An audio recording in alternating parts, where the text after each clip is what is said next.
bienvenidos, bienvenidas a un nuevo programa de UNQ Streaming. Estamos acá muy contentos y contentas de abrir esta nueva estación en la universidad, donde vamos a trabajar, abordar y contar incluso chismes del arte. Así que ahora les vamos a ir contando todo lo que va a tener este programa de Estación Cultura. Y les voy a presentar con quién estoy acá a mi lado. Estoy con Ana Antoni, acá de este lado la Ana. Buenas. Ahí ya el Graf me anuncia la columna, Me anuncia la columna de qué vamos a estar hablando.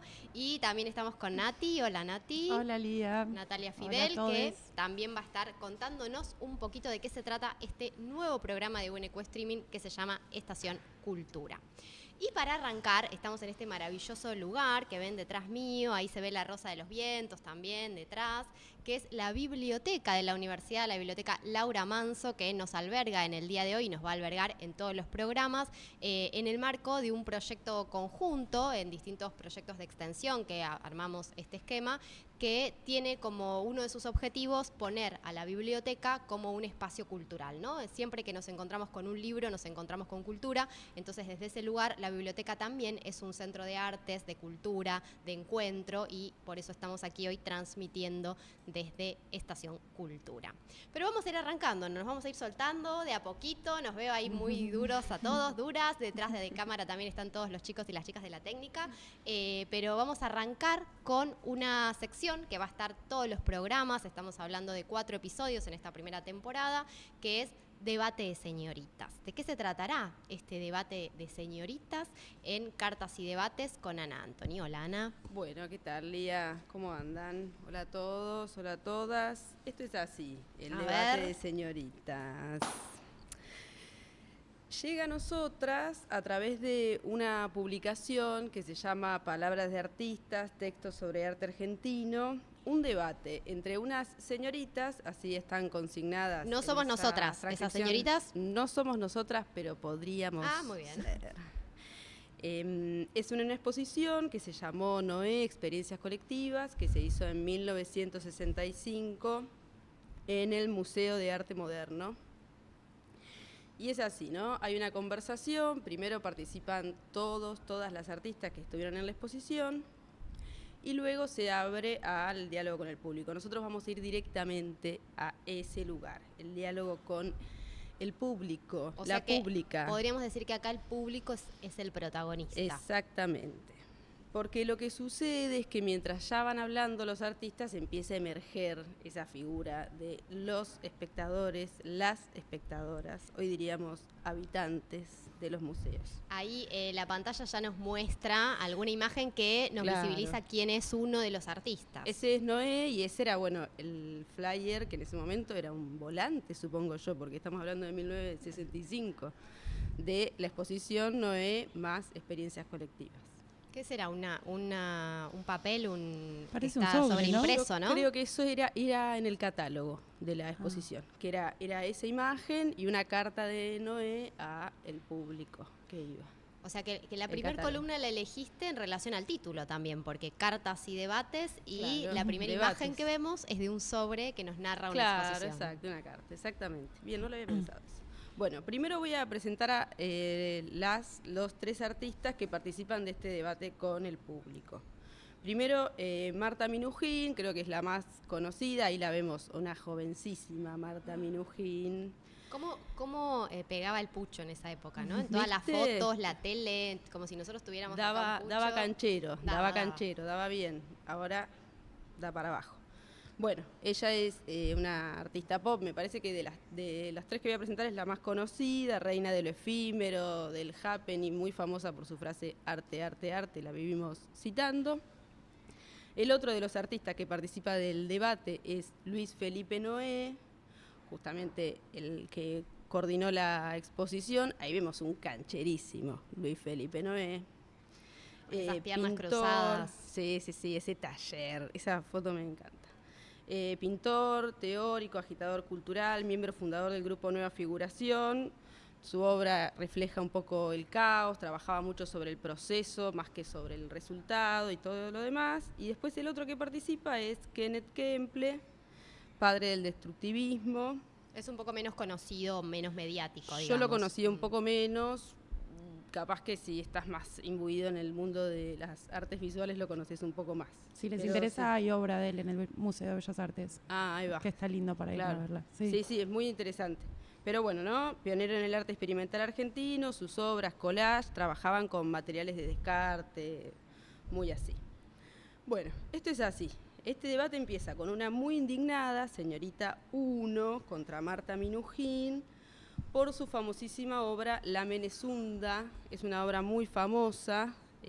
Yo tuve la posibilidad una vez que se hizo una reposición en el Museo de Arte Moderno de participar de esa obra. Digo participar porque eran muchos espacios muy diversos que uno se iba metiendo como por unos tubos, unos túneles. O sea, uno recorría la obra. Recorría la obra por dentro y eran como unos ambientes, me acuerdo de una habitación, un lugar para maquillarse, ¿no? Yo la vi ahora post-2010, pero imaginemos eso, en 1965 era un loco. Una experiencia inmersiva, Una vanguardista. experiencia inmersiva. De hecho, Marta Minujín habla mucho de dar una experiencia, que yo digo, mira ahora, hasta te venden un shampoo diciéndote, es una experiencia, pero No lo bueno. tengo ese shampoo, ¿eh? La próxima te voy a Pero preguntar cuál es. A ver. Es una experiencia, Muy hay bien, que transitar. Bueno, entonces es así. Señorita 1 le pregunta a Marta si ella cree que una persona se incorpora más a un cuadro o a un aparato que en el que entra y sale, ¿no? Y ahí Marta dice, bueno, yo busco una experiencia más total, ¿no? Que esté lo sensitivo, lo olfativo, más allá de lo visual. Entonces, insiste, señorita 1. ¿Pero usted cree que frente a un cuadro actúan solamente los ojos? Le pregunta, tiene un punto, y después le dice que La Menezunda le pareció un desastre. Y acá le dice lo más horrible que puede escuchar un artista, que es: a mí La Menezunda me hizo perder tiempo. Chan.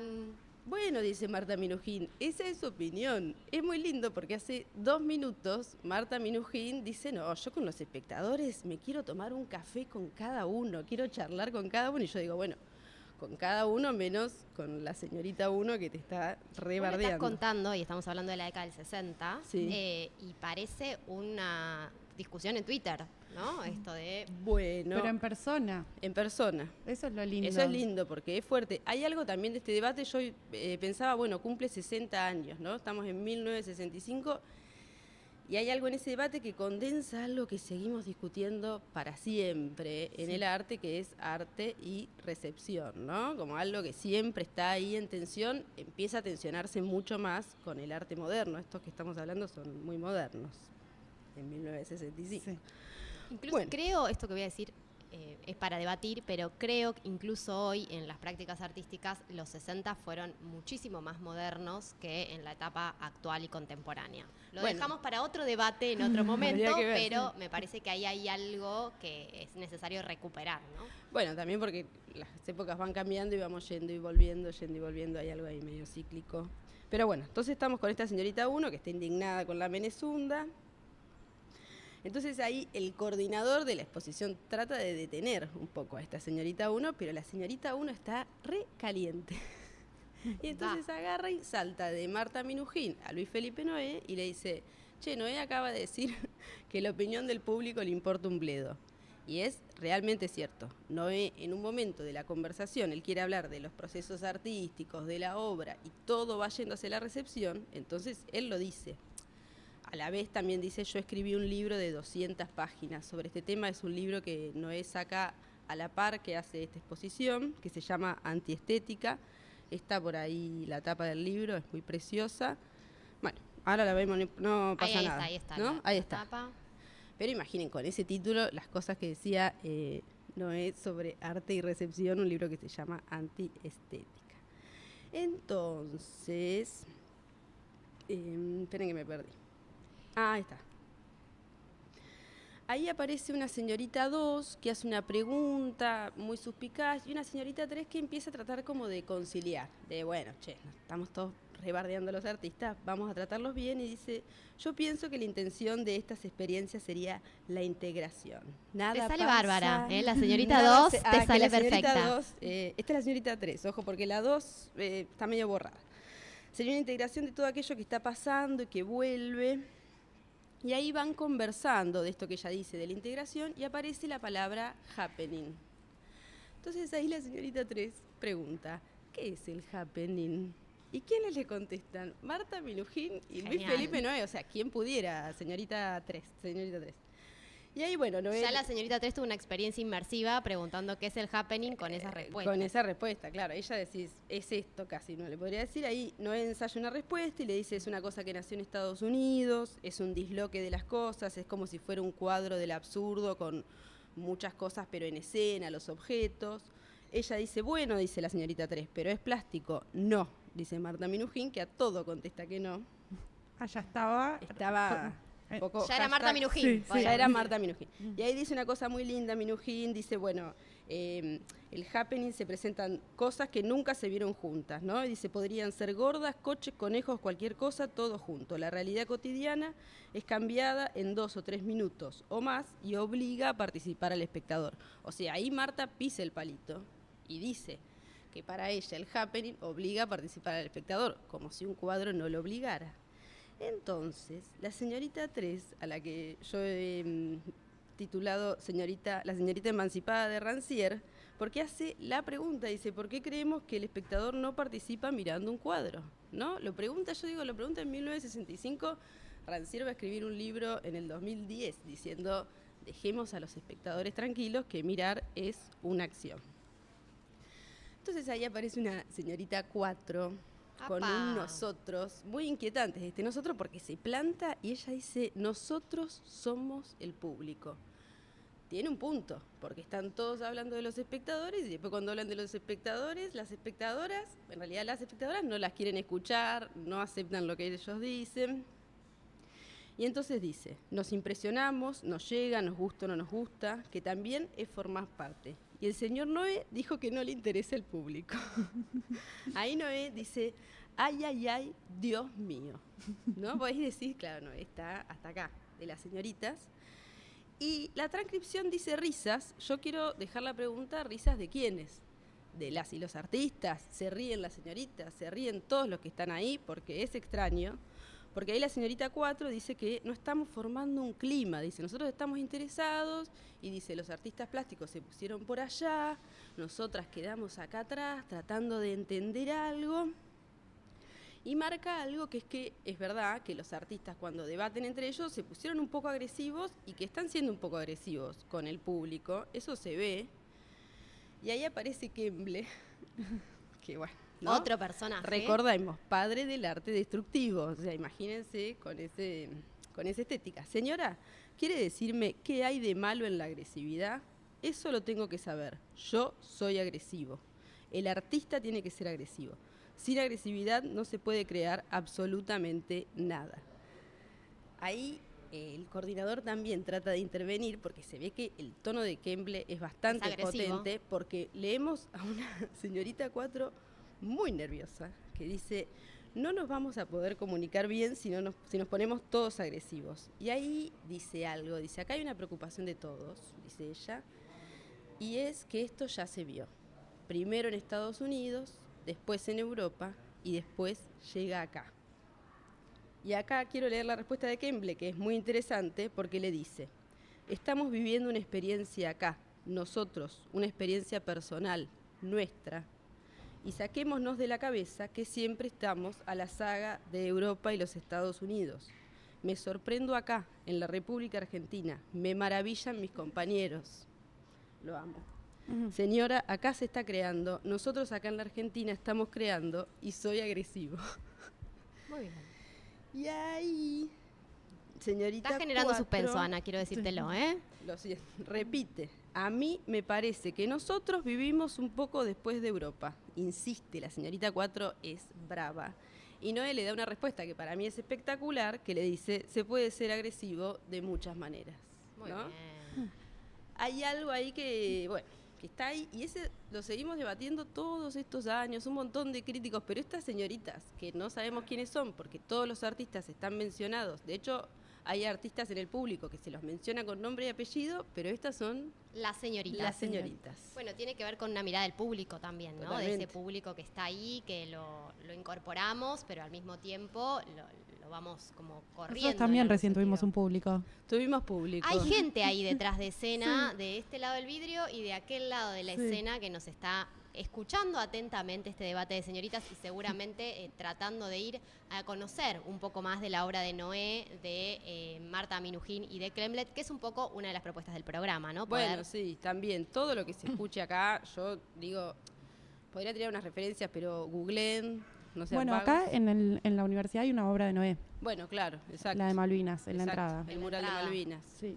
También Bueno. hay un libro que publicó la editorial de la Sí, universidad de también. Luis Felipe Exacto. Noé y Luigi Trick, ¿no? No, y de la obra de Noé, que es un mural que se hizo de manera colectiva, ¿no? Cómo la idea de lo colectivo en Noé va tomando formas y va llegando a distintos lugares. También, bueno, una obra con mucho compromiso social, la de Noé, mucho compromiso político. Pero bueno, sí, esta relación con el público que queremos que participe, pero después si participa demasiado tanto No no nos nos gusta. gusta o queremos que sea condescendiente y a la vez es un tipo de arte que buscaba una reacción, un impacto, entonces claramente la gente iba a reaccionar, digamos. Entonces siempre se maneja en tensión.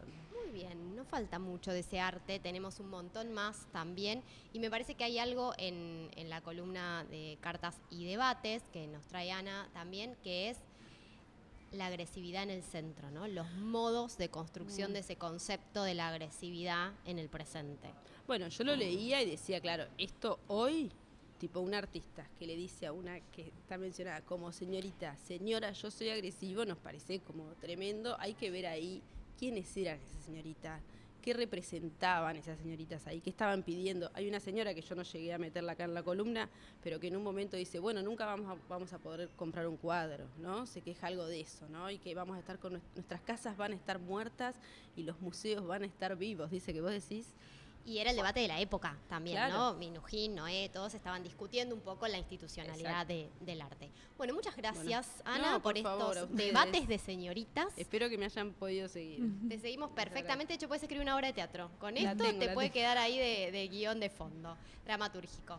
Bueno, vamos a seguir entonces. En muy poquitos minutos volvemos porque tenemos a Bruno de Angelis, nuestro invitado del día de hoy, con quien vamos a conversar, entre otras cosas, sobre Yuri, la editorial.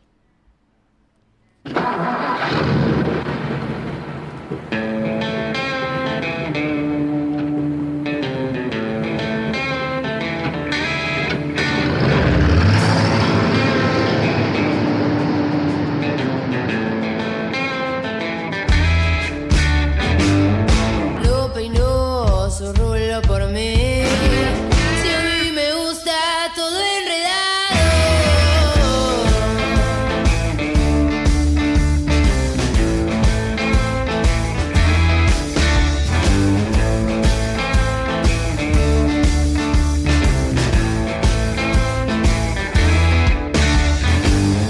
Las palabras no te voy a robar.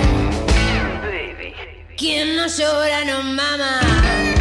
Si es que ya no te muevo la mirada, quiero sufrir esta fiebre, mi amor.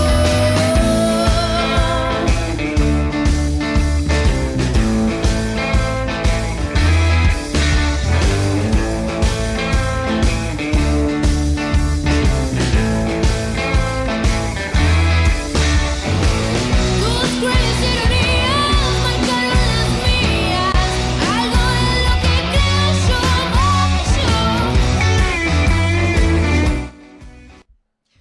Bueno, acá seguimos en esta estación cultura donde estamos ahí pivoteando sobre distintos temas y como hemos anunciado estamos con Bruno de Angelis, pero antes de presentar a Bruno está para acompañarme en esta entrevista Belén Castiglioni, que también es columnista de este programa y que nos va a estar presentando y compartiendo algunos recomendados libros, ¿no? ¿Cómo estás, Belén? Todo bien, muy contenta. ¿Bien? ¿Estás Sí. nerviosa? ¿No? ¿Qué sé yo? No sé, no me lo quiero cuestionar tanto. Perfecto, me parece una buena respuesta, me parece bárbaro. Bueno, estamos con Belén que nos trajo un recomendado que ahora lo vamos a ir comentando con todos y todas ustedes y estamos con Bruno a quien le agradecemos que se haya sumado a este viaje en Estación Cultura. ¿Cómo estás? Bien, muy bien, gracias por invitarme para hablar de editoriales, editorial. libros y esas cosas. Bien, tenemos varios libros, además de nuestros fondos, tenemos libros acá sobre la mesa, tenemos la materialidad del libro, que ya es un lujo, ¿no? Es un objeto preciado para muchos y para muchas, así que vamos a estar hablando un poquito de eso. Pero antes de eso vamos a presentar a Bruno, que además de ser director de materiales didácticos de acá de la universidad, es docente, es investigador del Centro Interdisciplinarios de Estudios sobre Política, ¿puede ser? Sí, política, ciudadanía y publicaciones periódicas. O sea que es investigador, es docente, es director de un programa de materiales didácticos y además construye entre diseño, tecnologías, experiencias.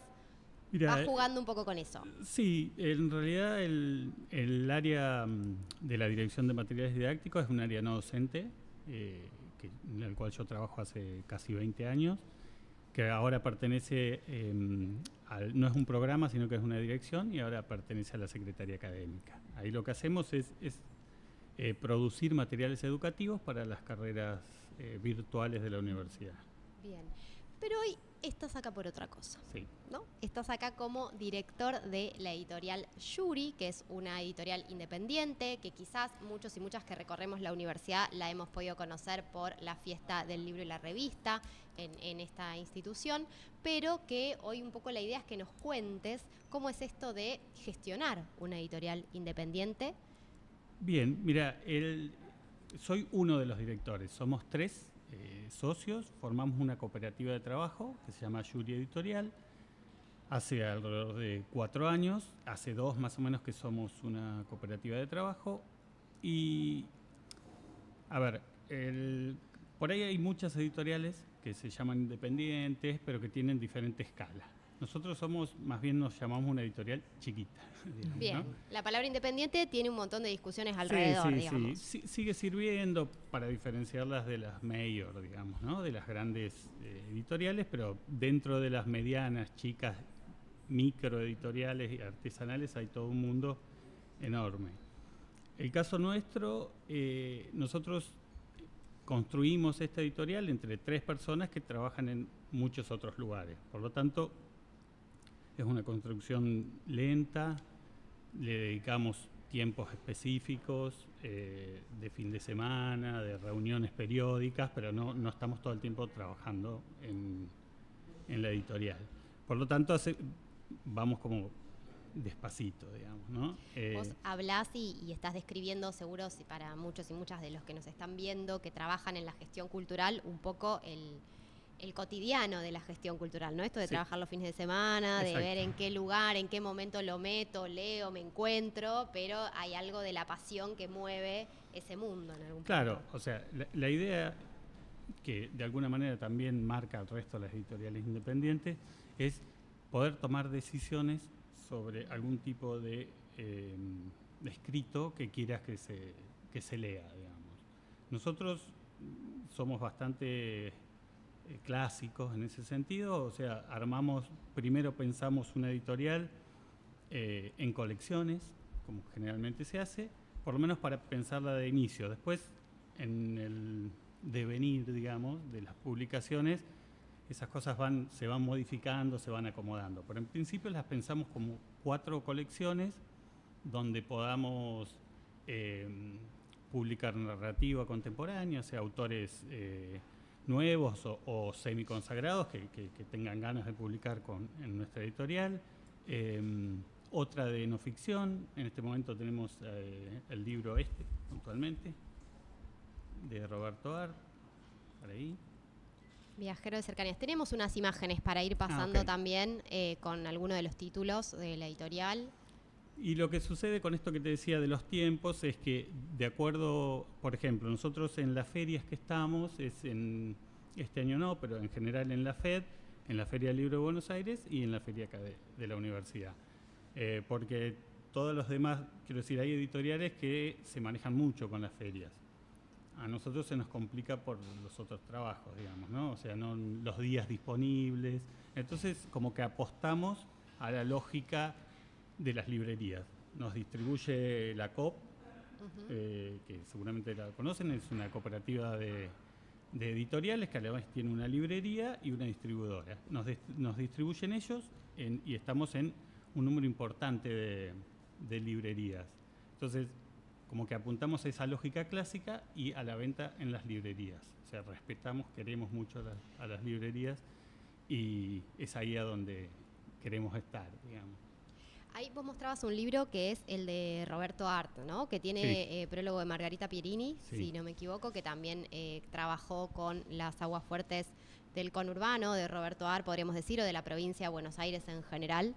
Y quizás hay mucho de Roberto Art en la narrativa de unos autores nuevos que intentan construir una mirada sobre lo cotidiano, que a veces incluso es fantástico, onírico, digo, ¿hay algo de eso que ustedes trabajan en particular? ¿O por qué eligieron la figura de Roberto Art como una de las referencias? Nosotros elegimos la figura de Roberto Art porque nos gusta mucho, primero, porque es algo que apelan bastante las editoriales independientes, que es que está libre de derechos, por lo tanto uno puede publicarlo. Buen dato. Claro, publicarlo sin necesidad de... O sea, si bien se pagan derechos de autor, pero se pagan al Fondo Nacional de las Artes como una...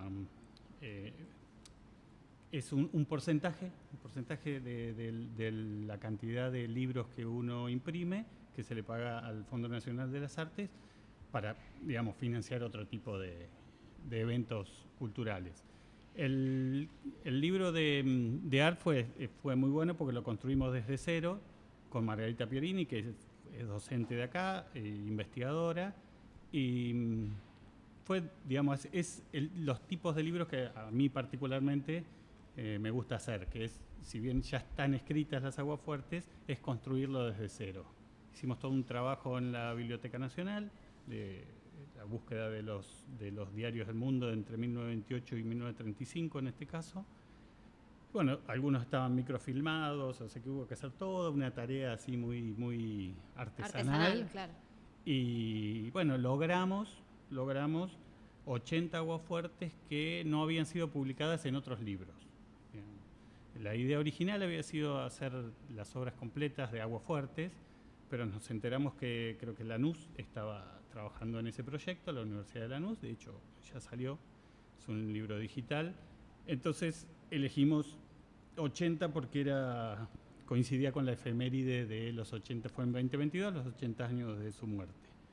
Y logramos y eso llama mucho la atención, que hubiera 80 aguafuertes de Art que no habían sido publicadas en el libro. Rarísimo, uno pensaba que estaba todo publicado. Podríamos hablar horas de Roberto Art, sí. ¿no? Podría ser un programa entero, una temporada entera le podríamos dedicar a Art, pero yo quería preguntarte porque todos los libros tienen la misma estética, ¿no? En tapa, en contratapa, la misma tipografía, hay algo de del propio sello, ¿no? de Yuri que está en composé, digamos. ¿Eso tiene alguna explicación? ¿Cómo lo trabajan? Digamos, lo decidimos junto con la idea de las colecciones al comienzo de cranear la editorial, digamos. Hacíamos como unos juegos, un chiste, y por eso se llama Yuri, porque también es un nombre que tiene reminiscencias soviéticas, y entonces pensábamos hacer tapas relativamente simples, soviéticas, digamos, ¿no? Como esa estética medio... lo justo y necesario, exacto, digamos, ¿no? Exacto, por varios motivos. Uno de ellos podría ser también que nos permite con el diseñador y en un trabajo nuestro ya hacer las tapas sin tener necesidad de agregar más gente, que estaría buenísimo, digamos, ilustradores o pagar derechos por imágenes. Y elegimos un color para cada colección. Acá tengo dos, pero... Mostralo si querés, andá mostrándolos. Esta es la colección Miradas, que es en azul y negro, los colores. Y la colección Voces, que es la de narrativa, que es roja y negra. Y después la idea era que tuviera alguna imagen sugerida o no. En general quedaron bastante nítidas, salvo la de mis rejas, que es un poco... No sé si se nota que son un tipo de rejas que son esas botellas que se ponen arriba de... Ahí vemos también algunas imágenes, ahí Viajero de Cercanía lo estamos Sí, viendo, por exacto. ejemplo, y tienen algo de una estética minimalista, ¿no? Sí. Belén, Igual, sí. adentro, perdón, ¿no? Adentro, como para no hacerlos tan aburridos, volvemos a poner la imagen o en la... Mantiene... O sea, abrimos la tapa. Es como que se sugiere que algo continúa por otro lado. Pero bueno, en general fue pensado, probamos un montón, tenemos un diseñador que también trabaja acá en la universidad, que es muy bueno, y con idas y vueltas logramos esta estética que creemos que la podemos mantener por un tiempo. Belén, ¿algo que quieras? Sí, yo conozco la novela de Natalia Rodríguez Simón, la vi mutar, y me acuerdo que cuando salió la editorial habíamos estado conversando de eso, porque la sigo desde sus inicios a la editorial. Y es interesante también que lo que pasa con las editoriales independientes, que muchas veces publican cuando hay una obra que es muy importante que sea abierta al público y que ya por otros motivos que quizás son económicos, las editoriales que la sacaron antes no lo pueden volver a reeditar. Entonces, algunas editoriales se dan el lugar porque es una obra que es necesaria, entonces la vuelven que es en el caso, ¿no?, de La vi mutar. Y ese fue como la punta de lanza un poco también ese libro. ¿Querés contar ahí un poco cómo fue? Sí, La vi mutar se publicó en 2012 en otra editorial que dejó de funcionar, digamos, rápidamente. Y nosotros la retomamos y estuvo muy bueno porque Natalia Rodríguez Simón, que es la autora, tiene 2 libros más publicados, 3, pero 2 de ella sola publicados en Mar Dulce, que son muy buenos. Uno es Barro y el otro Era tan oscuro el monte. Ella ya es de alguna manera una escritora consagrada. Y lo último que publicó fue porque ella junto con Selva Almada y Pandolfelli eran alumnos de la ISECA, y hace poquito en Random publicaron una biografía de la ISECA. Y bueno, ella siempre está muy contenta porque la novela La vi mutar es una novela muy querida por ella, y logramos que al publicarla que se vuelva a circular, y es la que más mejor recepción tiene. Pero además, este libro también de Dick Verdult, que es un holandés, fue publicado en Colombia y nosotros conseguimos los derechos, hablamos con él para publicarlo acá. Este personaje, quizás los que son más grandes se acuerdan, es un artista multipropósito, digamos, es cineasta, es artista plástico, pero acá en Argentina se conoció porque en el 2000, 2003 más o menos, hizo unas experiencias con cumbia electrónica experimental. Me gusta eso, para traerlo en algún momento. Sí, un poco antes o durante, no sé si oyeron hablar de King Koya, que en su momento se hizo más o menos famoso, bueno, el precursor de eso, y vino a presentar una película en el Bafisi el año pasado, y entonces aprovechamos y hicimos este libro, que es realmente muy, muy interesante. Pero, igual que La vi mutar, es una reedición de una editorial colombiana. Es hay un acompañamiento como muy cuidadoso de sus autores, ¿no? El seguimiento, buscar la joyita. Entonces también las editoriales independientes se destacan porque tienen otros tiempos de producción, no solamente por el núcleo duro de trabajo de integrantes de ese proyecto, sino porque, bueno, hay otros propósitos, que son la obra, esos autores, recién contabas lo de las aguas fuertes, ¿no?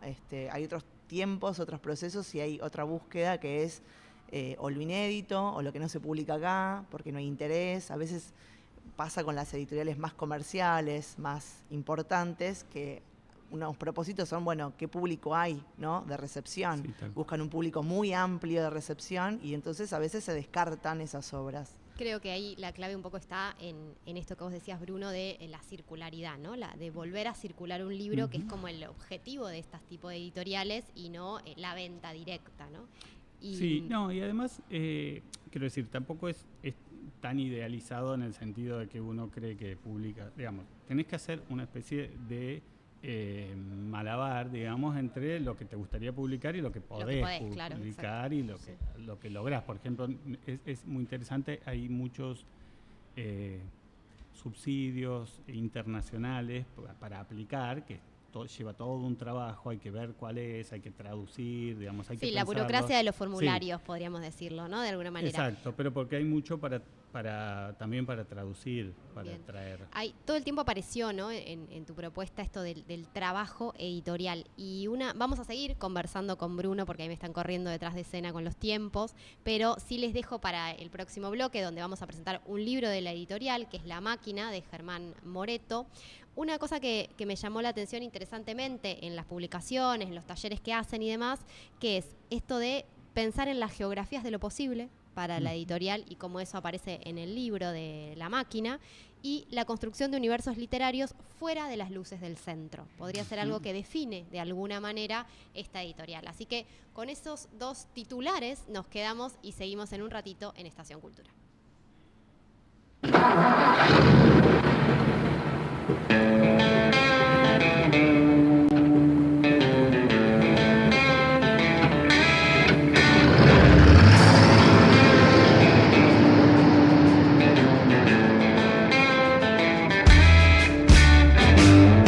Lo peinó su rulo por mí. Si a mí me gusta todo enredado.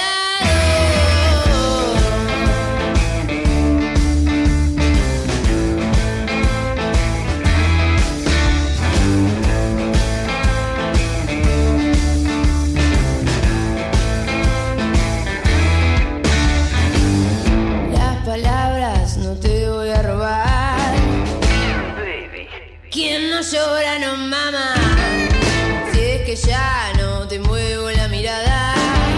Quiero sufrir esta fiebre, mi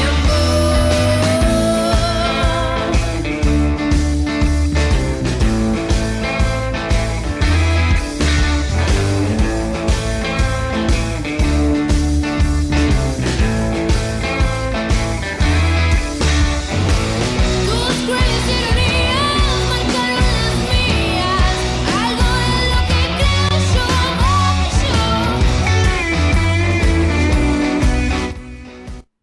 Bueno, ahí volvimos. Quiero hacer un comentario antes de empezar con el comentario sobre La Máquina de Germán Moreto, de qué divinas esas imágenes que estamos viendo de la biblioteca, una biblioteca que volvemos a agradecer que nos albergue en esta Estación Cultura y que tenemos detrás de escena, pero para quienes no la conocen también aparecen en pantalla, así que son muy alentadoras para venir a leer, ya que estamos hablando de libros.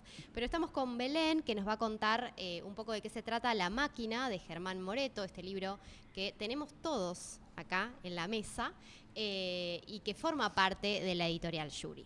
Bien, bueno, yo me acerqué a La Máquina porque conversando con su editor acá, que hemos hablado con él, con Bruno, me dice, este te va a gustar, ¿sí?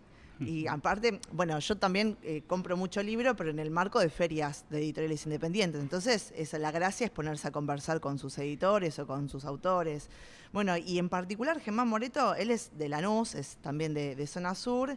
Me interesa un dato de él, de su biografía, que bueno, él medio que transitaba entre la escritura y el dibujo, ¿no? Como unos acercamientos hacia la historieta. Y que algo de eso hay reflejado también un poco en la construcción del personaje de La Máquina, que La Máquina... ¿Qué es La Máquina? La Máquina es, bueno, yo te cuento que la historia se centra en un personaje que es Amaranto Fernández, que él básicamente trabaja en una fábrica de bombas. Ya... Eso es una invitación para la lectura, porque hay un plano ahí como raro, una fábrica de bombas, y Amaranto, hace control de calidad en esta fábrica. Ya que el personaje se llama Amaranto, ya es una invitación a la lectura, Sí. ¿no? Ya hay algo ahí que te invita a decir, bueno, ¿quién será Amaranto? ¿Quién será Amaranto? Bueno, Amaranto tiene un inicio que hasta me parece medio kafkiano, porque él está en su cama, acostado, se despierta y lo que le da tranquilidad es que suceda algo, como le va a pasar todos los días en esta novela, y es que suceda la explosión. ¿Por qué? Porque en esa ciudad hay explosiones todo el tiempo. O sea, la fábrica de bombas tiene un protagonismo muy importante en la ciudad, que es en Distrito Oeste, en una ciudad que es Amberra, y bueno, todos los días hay explosiones. Eso, además, la rareza es que es tomado con total normalidad.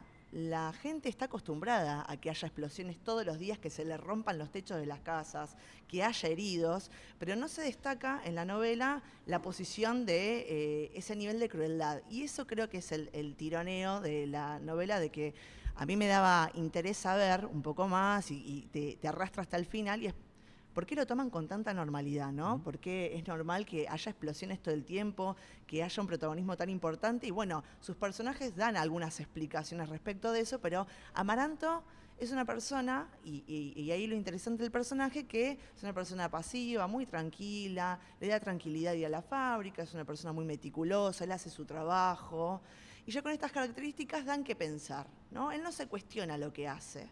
No se cuestiona que está trabajando en una fábrica de bombas, que hace ese control de calidad, que es un trabajo muy minucioso, y lo describen que es una tarea, bueno, que requiere mucha concentración y tranquilidad, que tienen que, sí.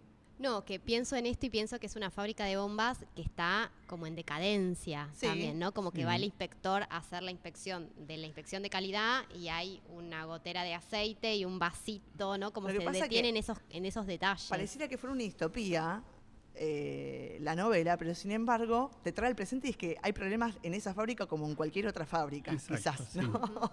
Sus trabajadores, hay un reclamo salarial, están agremiados, hay malas condiciones de trabajo, hay un soldador que no puede ver lo que suelda porque tiene una máscara que tiene problemas. Entonces todo el tiempo hay dificultades, pero Amaranto se mantiene con total tranquilidad, y eso es un poco espeluznante. De hecho, hay una frase en el libro, que la voy a parafrasear mal, pero que dice algo así como que se acuesta el sábado y espera que transcurra el domingo para que vuelva a llegar al lunes e ir a la fábrica, ¿no? Exacto. Entonces también él funciona como una máquina, porque cada integrante de esa sociedad también, o sea, lo que tiene sentido y que reflexionan los personajes es que la sociedad funciona porque, bueno, funciona como una máquina y cada uno tiene una función, tiene un rol, y la sociedad puede continuar en condiciones normales, necesarias, si cada uno aporta su voluntad, de su predisposición, ¿no? Y con su rol y función necesarias que tienen para articularse. Ahora bien, a mí me hizo mucho que pensar, hay como un sarcasmo en esto, ¿no? De la fábrica, de las bombas, de tomarlo con naturalidad, y me hizo acordar mucho a Hannah Arendt, ¿no? Con la banalidad del mal, y es porque no hay ningún cuestionamiento respecto de esto, ¿no? Que hay personas que realizan esta tarea, que necesitan trabajar, pero lo toman como un trabajo más, ¿no? Eso me parece que fue como un puntapié para llegar hasta el final de la novela. Esta novela Germán la escribió en un taller con Marcelo Guerrieri, y entonces en su momento por ahí hay un video de una presentación que hace Marcelo, y teníamos algunas discusiones porque justamente el título y el nombre, Amaranto, fueron cambiados para la edición, pero por decisión del autor. Se llamaba en su momento, se podía llamar El Señor de las Bombas o alguna cuestión similar. Y otra cosa es que era una situación distópica, pero creo que cuando salió, o al poquito tiempo, o un poquito antes, empezó la guerra de Ucrania, y en realidad nunca terminaron las guerras, pero y también tenemos todo lo que sucede en Gaza, que de alguna manera es tomado con total naturalidad. Claro. O sea, ¿no? Vivís entre Europa, vive rodeada de bombas, y hay una parte sobre el comienzo que no Amaranto, sino Chloe, la mujer que aparece. Serían como la antítesis de Amaranto, Chloe, ¿no? Porque es alguien que va como buscando desde otro lugar sobrevivir con su hijo. Exacto, y creo que en el comienzo ella está limpiando su casa, muy obsesionada limpiando su casa, y se pregunta si tiene sentido tener la casa limpia cuando el mundo se viene abajo, ¿no? Y medio que se responde o no, si no sería eso un acto de resistencia, o sea, seguir limpiando tu casa por más que caigan bombas alrededor todo el tiempo. Bueno, nada, eso me parece que... Sí, su vecino también se la pasa arreglando el techo. Y todo Amaranto también es interesante ese posicionamiento que tiene, y es, bueno, no te preocupes que van a seguir cayendo bombas. Después lo demás es como que no le interesa, no critica absolutamente nada. Y hay una parte del libro que la había marcado, que entre los personajes ellos, los compañeros de trabajo, todos los días almuerzan juntos, cada uno tiene un nivel de conversación distinto, son quizás un poco más expresivos que él, y decían, bueno, la verdad que hubo una decisión en la ciudad de tirar bombas y no otra cosa. ¿Por qué? Se preguntan. Y es mejor tirar bombas que tirar flores. ¿Por qué? Y porque no da la alergia que te da el polen. Digo, hay Claro. ese nivel hasta es medio cómico, pero decís, bueno, es tremendo, es tremendo. Y queda como al pasar que, bueno, en una situación hubo algunos heridos de una familia, de uno de los trabajadores que están internados, pero no más. Entonces, volver tan normal esa situación que capaz que para nuestros territorios no es normal el tema de las bombas, pero sí para otras latitudes, ¿no? Lamentablemente, pero es un registro interesante de cómo funciona igual todo y cómo se ve la necesidad de competencia entre las personas dentro de la fábrica, de conseguir lo que quieren, y también pasa con Chloe, ¿no? Que es un personaje totalmente opuesto, como bien decías, que ella se quiere salvar a toda costa, no sabe cómo, pero quiere salir de esa situación en la que se encuentra. A mí una cosa que me llamó la atención de la lectura, que me parece que es un personaje más en la obra, es el lugar de la televisión, ¿no? Como la televisión en Chloe, en eso de esperar la novela, como llorar con los personajes de la novela. En Amaranto, que es lo contrario, él no tiene televisión, no sabemos bien si se la dejó para regalársela a Chloe luego de un accidente que tuvieron. Digo, me llamó puntualmente la atención la televisión, cómo aparece el hospital público también, cómo aparece la escuela pública con Garrinche, que es el hijo de Chloe, y cómo eso está metido en la novela con total naturalidad, ¿no? Está la fábrica de bombas, pero también está la escuela pública, está el hospital público, está la televisión en la cultura popular de un territorio que es inventado, pero que uno puede encontrar reminiscencias en el conurbano, ¿no? Ese parque industrial en el que está inserta la fábrica. Sí, el sindicato también, ¿no? Que tiene una función dentro de la fábrica de bombas. Bueno, es como, digamos, todas esas ciudades o pueblos que viven alrededor de una fábrica, o que la mayoría de sus empleados trabajan de eso. Me acuerdo de una novela de Roncino que se llama La Glaxo, de Pergamino creo que es. O sea, esas grandes fábricas que alimentan y sostienen a las ciudades, y con su hospital, con su escuela. Lo que pasa que aquí o sea, caen bombas, y ellos fabrican sus bombas. Hay una búsqueda de paz también. Hay una necesidad. O sea, si bien es todo normal, bueno, ya hay como cierta incomodidad, caen bombas hasta arriba de la fábrica, hay un boicot, digo, no vamos a seguir spoileando. Estoy tentada a contar el final, pero no lo voy a contar. No se hace, Estoy porque ahí esto desde en hace un realidad... montón queriendo contar el final, pero no lo voy a contar porque vamos a promover la lectura. Exacto. Y hay que leer la el novela. final es, para mí, muy sorpresivo. No me esperaba ese final. Me gustó ese final, pero no era previsible por cómo venía la novela. No. Así que, bueno, les invitamos a que lean este libro. Quedará un ejemplar acá, ¿no? Eso, vamos a contarles también, que no les llegamos a contar, que cada uno de los programas vamos a presentar un libro y lo vamos a donar a la biblioteca para que puedan leerlo quienes quieran y estén asociados a la biblioteca, y si no están asociados, asóciense, porque la idea es que pueda circular la lectura y que el libro esté acá, ¿no? Sí, buenísimo. Para ir, yo seguiría hablando de la novela, pero el cubo Rubik. ¿Qué lugar juega el cubo Rubik en la novela? Bueno, también tiene una función ahí, ¿no? De cómo está todo armado, que también le da tranquilidad, ¿no? Amaranto es el que regala ese cubo Rubik a Garrinche, que es el hijo Garrinche. de Chloe. Y bueno, sí, para él es estructura, orden, ¿no? Diseño, y no va con esa familia, precisamente, ¿no? Es como un lugar de descarte.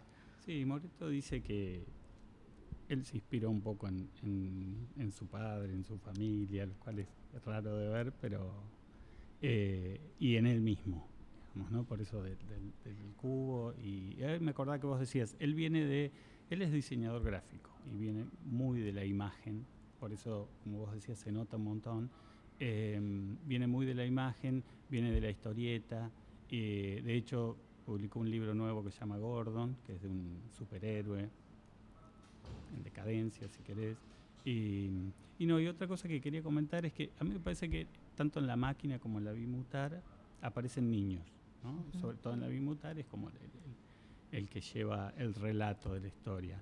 Y que, digamos, en ambos casos hay digamos, la ternura no deja de estar siempre presente en esos mundos extraños, tanto como el de La Bimutar como el de La Máquina, ¿no? Hay como ahí una esperanza de que la ternura todavía, sobre todo en los niños, ¿no? Que en estos dos casos, que son dos chicos que la pasan mal por momentos, sigue siendo un hilo que veo que en las dos coinciden, porque hay dos niños y que un poco salvan esta situación tremenda que por ahí presentan las dos novelas, ¿no? Y no juzga, ¿no? Moreto en su obra no juzga a ninguno de los personajes, son muy distintos y no los juzga en ningún momento. ¿Alguna anécdota para contar de esta edición?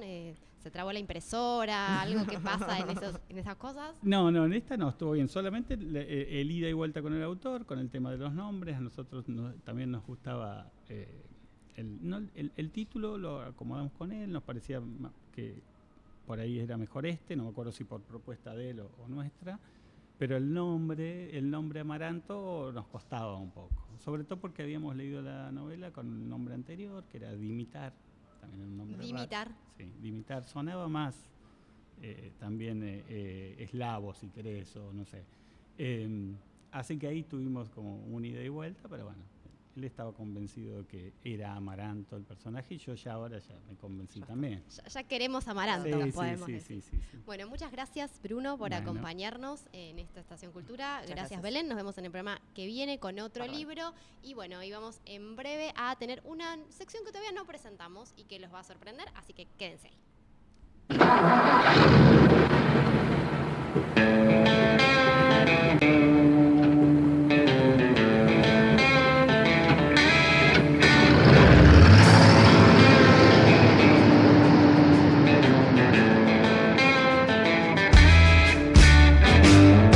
Lo peinó su rulo por mí.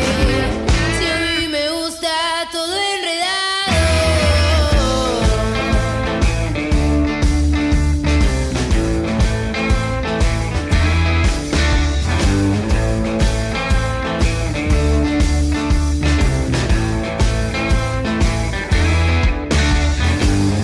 Las palabras no te voy a robar. Quien no llora no mama. Si es que ya no te muevo la mirada. Quiero sufrir esta fiebre, mi amor.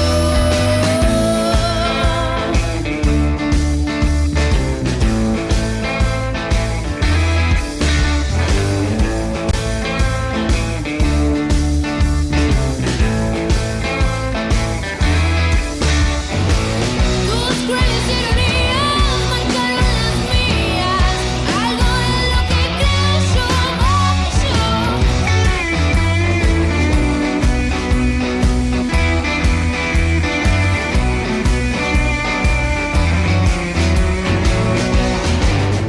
Lo peinó su rulo por mí. Si a mí me gusta desalineado. Lo peinó su rulo por mí. Si a mí me gusta todo enredado.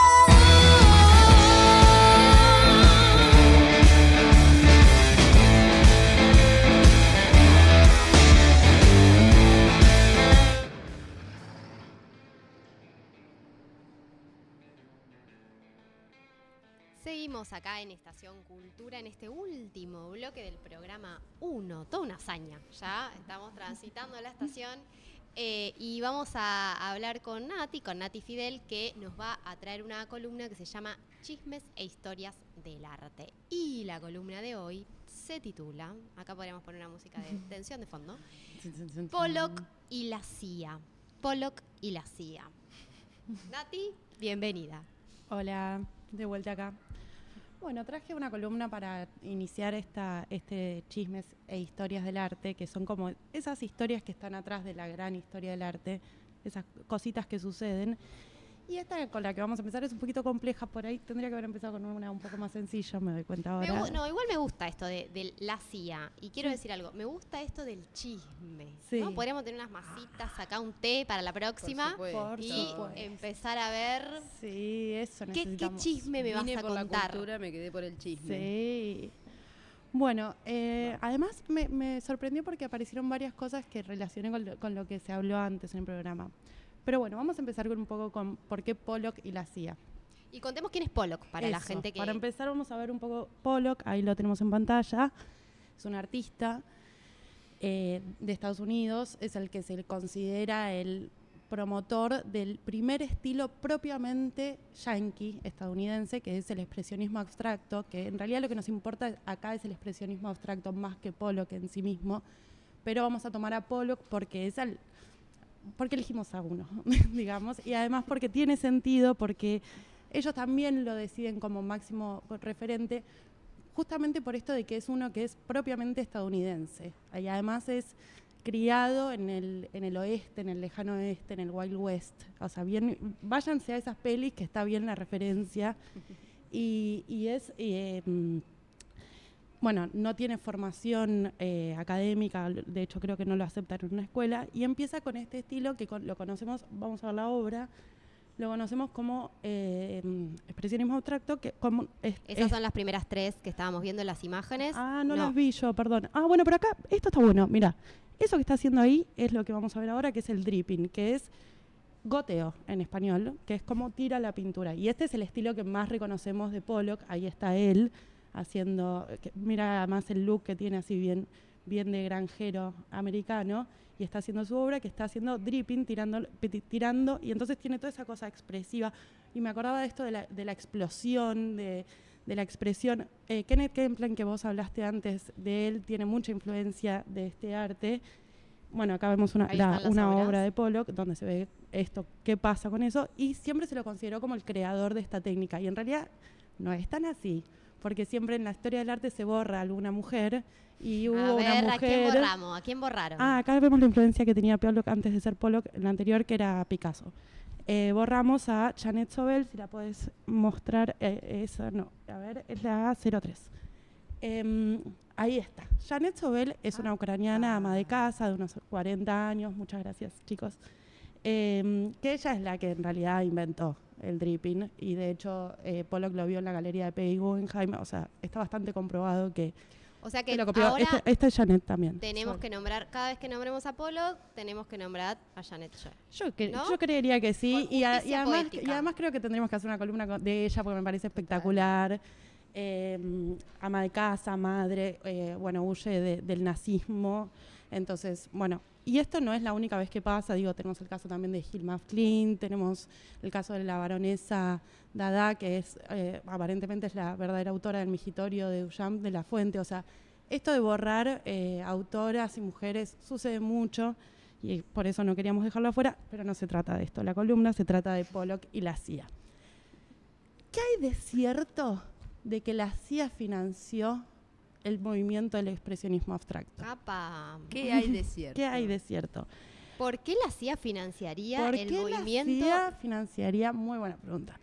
Bueno, el movimiento está conformado por varios artistas, entre ellos tenemos a Rothko, por ejemplo, tenemos a William de Kooning, bueno, muchos artistas. Todos tenían en común esta cosa de ser no figurativos, de ser abstractos, de hacer obras de gran formato. El contexto en el que esto estaba sucediendo, ellos ya estaban armando todo esto, el contexto en el que estaba sucediendo era la Guerra Fría, en los años 42, 43 en Estados Unidos. Se estaban instalando como el primer movimiento propiamente estadounidense, que eso estaba disputando la capital cultural de la hegemonía con París, eso era lo que se estaba discutiendo, y en realidad también lo que se estaba discutiendo es qué pasaba del otro lado del muro, que era el comunismo, ¿no? Los soviéticos. Y si podemos ir en algún momento a la obra 6, porque te desordené todo. Bueno, así estamos. No me odies. Ahí está, esta obra. Esta obra es una obra muy ilustrativa de lo que es el realismo soviético, que es una obra súper pedagógica, súper didáctica, donde vemos qué tiene que hacer un trabajador, cómo se tiene que comportar, qué tiene que hacer en su tiempo libre. Es una obra como el lugar de las mujeres también vemos ahí, ¿no? El lugar masculino muy representado. Sí, y el lugar de las mujeres. Y esto era lo que estaba sucediendo en Rusia, que Rusia ya había entendido lo importante que era la imagen para hacer propaganda política. Y por otro lado, en Rusia también estaba sucediendo la obra siguiente, que es la 7, que es Lisinski, que es el padre del diseño gráfico, que también tiene mucho que ver con la ideología soviética, que es formas geométricas, todo muy planificado, todo muy ordenado. Entonces la CIA dice, nosotros tenemos que ir con lo opuesto a esto. Y lo opuesto a esto es estos locos que hacen estas obras, que son manchas, que son expresivas, que son gigantes. Que pareciera que no tienen un orden, ¿no? Que parecía que no tenían un orden, que hablan de la libertad. Claro, que son considerados bastante individualistas, que son bastante viriles, bastante masculinos, bastante expresivos. Y además tienen una cosa que es que no son de fácil acceso. Si podemos ver alguna obra de Pollock, por ejemplo, la 8, por ejemplo, esta obra, por ver alguna. Lo contrario al anterior. Se ve el contraste bien. Se ve. Exacto. Podría haber traído de otros artistas del expresionismo abstracto, pero los pueden buscar. El contraste está claro, no es figurativo, no se entiende, no es pedagógico y tampoco es planificado. O sea, es todo lo contrario.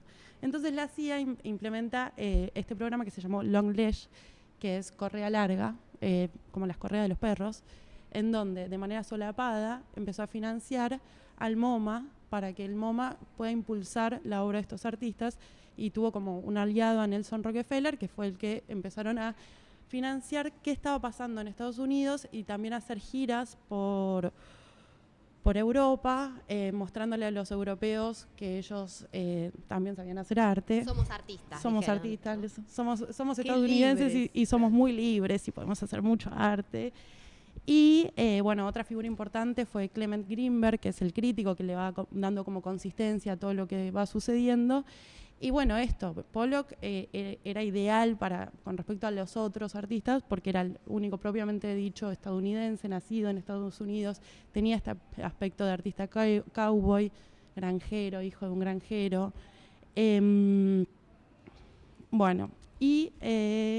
Nada, creo que eso... Y era varón, además, era ¿no? varón. Recuperando un poco la propuesta, ¿no? Pienso en esto de la CIA metida en el campo artístico y esta disputa de Estados Unidos, que en este caso disputa un lugar en la historia del arte, pero que disputa un lugar también en la cultura del ocio, en la música. Hay algo de el imperialismo cultural que podemos leer también en esta historia que nos estás contando. Bueno, ahí cuando decís era varón también está bueno, porque una de las que más lo apoya es su esposa, que es Lee Klisner, que era artista también, y ella relega su carrera hasta que él se muere a un segundo plano, y también era interesante su obra, de hecho después fue interesante su obra también.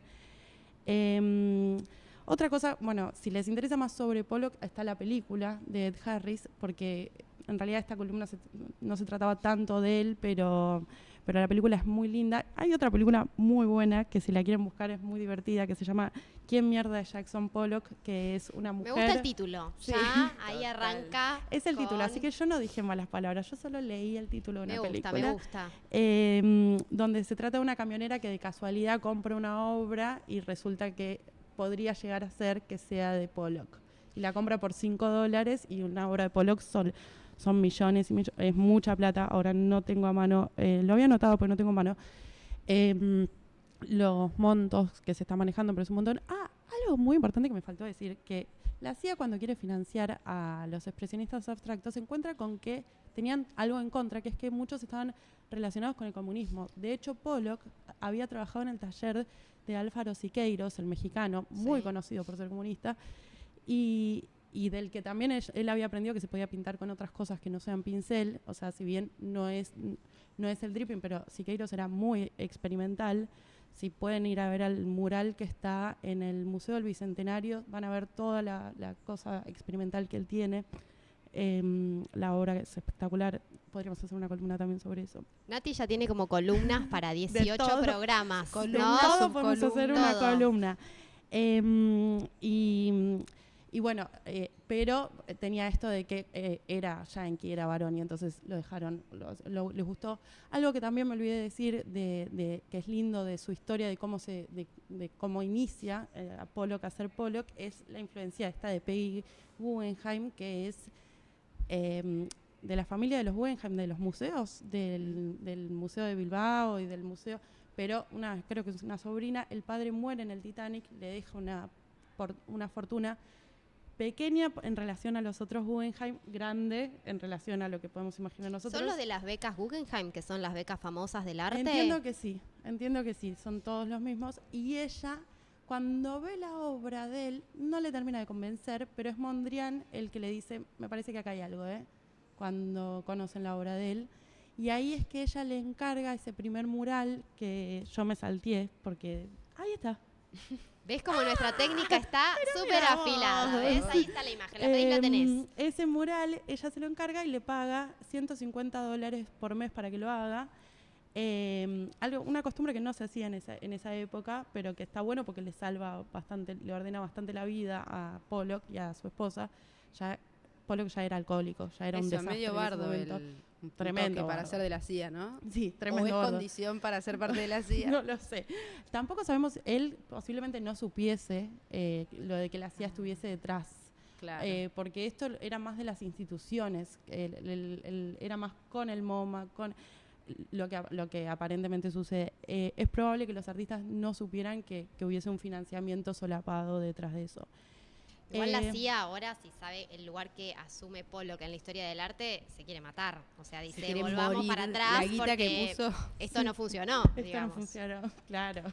Porque ¿Viste cómo es la libertad? hay algo ahí que le salió medio para el otro lado.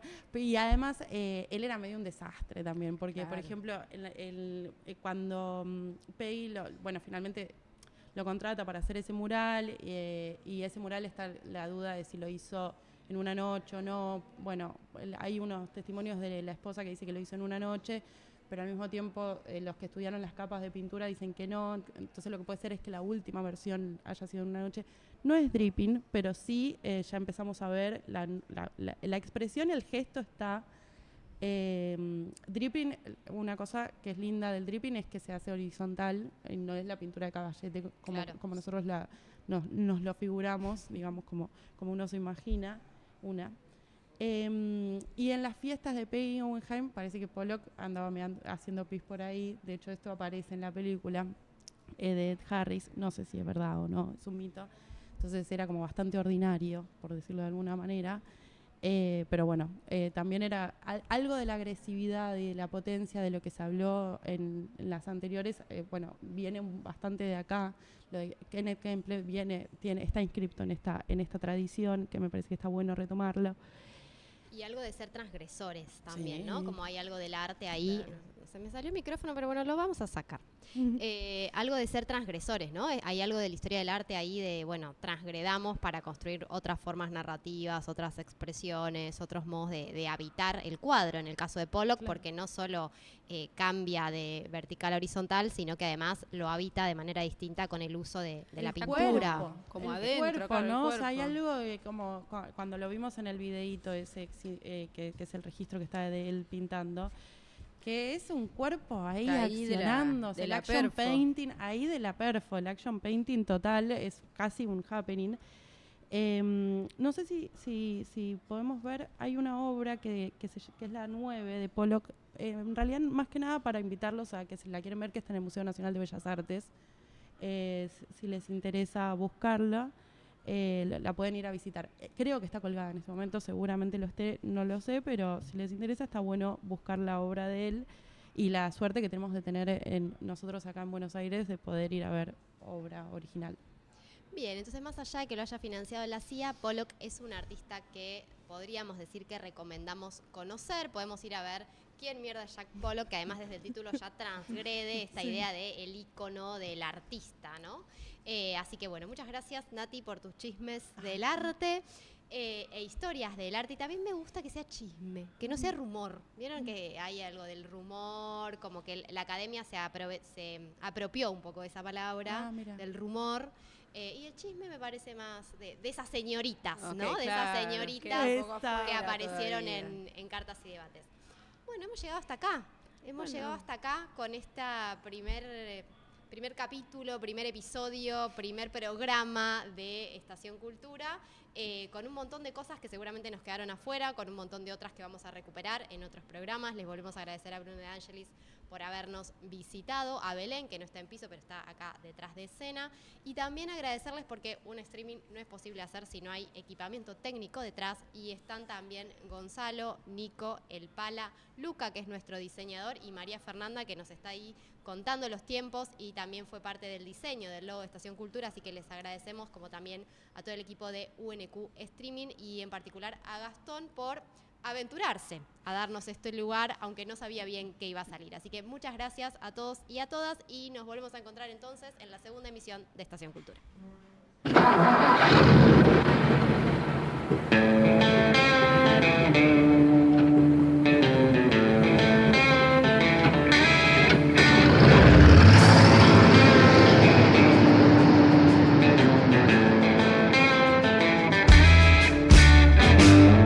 Lo peinó su rulo por mí.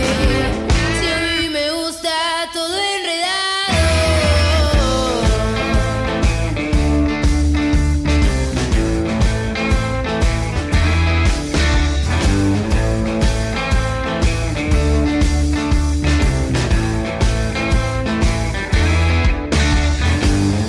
Las palabras no te voy a robar. Quien no llora no mama. Si es que ya no te muevo